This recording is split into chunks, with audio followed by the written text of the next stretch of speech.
जय भीम। दोस्तों, भारतीय हिंदू जनता सदियों से अनेक जातियों में बटी हुई थी। उस समय दलितों से भी बुरी स्थिति महिलाओं की थी। अगर शूद्र निम्न अवस्था में थे तो महिलाएं उनसे भी निम्न अवस्था में जीवन यापन कर रही थी। मतलब क्या?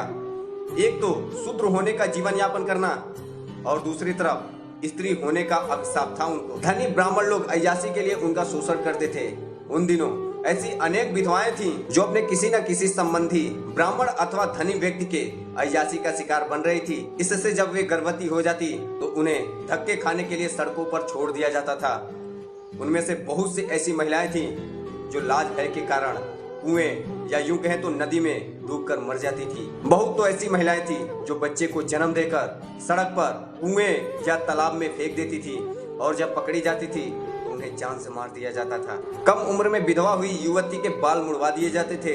यदि मुंडन से पहले किसी विधवा की मृत्यु हो जाती थी तो ब्राह्मण द्वारा घोर आपत्ति की जाती थी और लाश का मुंडन करने पर ही दाह क्रिया शुद्ध मानी जाती थी। विधवा ना तो कोई श्रृंगार कर पाती थी, ना ही कोई जेवर पहन पाती थी।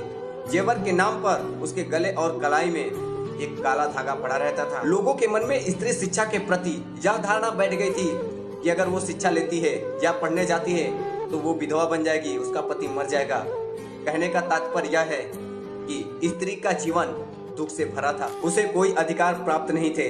विधवा होने पर उसके पति की संपत्ति उसे ना देनी पड़े, इसलिए उस विधवा को उसके ससुराल से भगा दिया जाता था। समाज में उनके बारे में गंदे विचार और धारणाएं प्रचलित की जाती थी। स्त्री को सभी दोषों का खान माना जाता था। नारी की ऐसी दुर्दशा देखकर महात्मा ज्योतिबा फूले और माता सावित्रीबाई फूले का मन विद्रोह कर उठा। ब्राह्मणों के रचे षड्यंत्र को धराशाही करने के लिए ज्योतिबा फूले ने शिक्षा को अपना अस्त्र बनाया और उसमें साथ दिया माता सावित्रीबाई फूले ने। नारी शिक्षा और स्वतंत्रमय के महान कार्य को आगे बढ़ाया।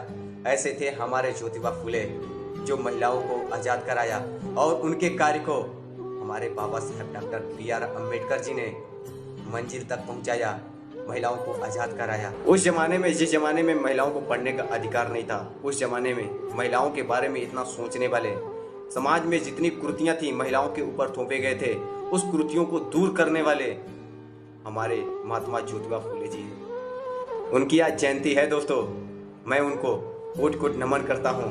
वो हमारे और आप सभी के यादों में हमेशा अजर और अमर हैं। नमो बुद्धाय, जय भीम।